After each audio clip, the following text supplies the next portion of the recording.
Hello बच्चों, कैसे हैं आप। हम 7th क्लास सब्जेक्ट एसएस और नागरिक शास्त्र या राजनीति शास्त्र में हम 4th चैप्टर पढ़ रहे हैं, लड़के और लड़कियों के रूप में बड़ा होना। हमने इस चैप्टर में पढ़ा कि लड़के और लड़कियों में किस प्रकार भेदभाव किया जाता है, परंतु आज के समय में ऐसा नहीं है। आज हम इसके प्रश्न उत्तर करेंगे। सबसे पहला क्वेश्चन है, साथ में दिए गए कुछ कथनों पर विचार कीजिए और बताइए कि वे सत्य हैं या असत्य हैं।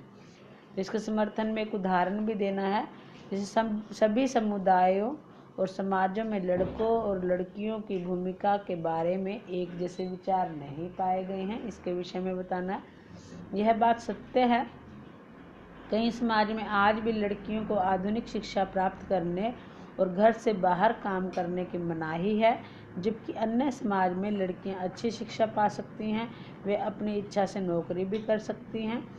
नेक्स्ट है, हमारा समाज बढ़ते हुए लड़कों और लड़कियों में कोई भेद नहीं करता।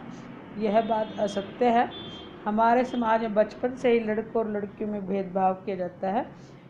लड़कियों को बाहर खेलने नहीं दिया जाता, उन्हें उच्च शिक्षा प्राप्त करने में भी अधिक रुचि नहीं दिखाई जाती, जबकि लड़कों के लिए इस बारे में कोई प्रतिबंध नहीं लगाया जाता।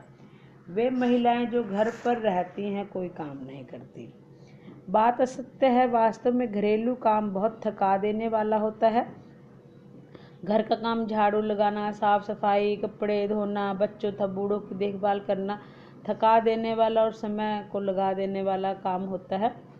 महिलाओं के काम पुरुषों के काम की तुलना में कम मूल्यवान समझे जाते हैं। यह बात सही है, क्योंकि महिलाओं के काम का सही मूल्यांकन नहीं हो पाता।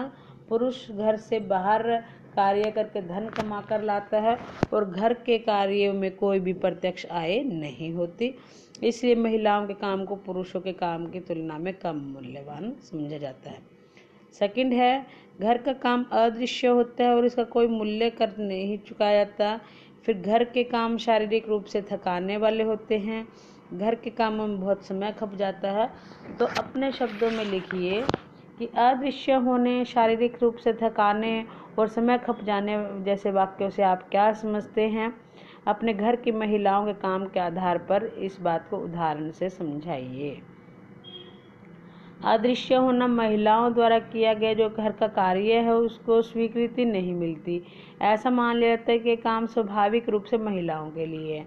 जैसे कि आपके घर में भी आप देखते हैं, जैसे भोजन बनाना है, बच्चों की देखभाल करना है, ये सब इन कामों को अनदेखा किया जाता है, तो इसलिए हम हर घर का काम अदृश्य होता है। शारीरिक रूप से थकाने वाला से घर में छोटे छोटे जो कार्य होते हैं बहुत होते हैं, इन कामों के लिए इधर उधर भाग दौड़ करनी पड़ती है, तो घरेलू काम थका देने वाले होते हैं। समय खपाने वाला घरेलू काम देखने में हल्के फुल्के लगते हैं, लेकिन इन कामों में बहुत समय लग जाता है। इन कामों के बारे में कह दिया जाता है कि यह काम बहुत कम समय का है।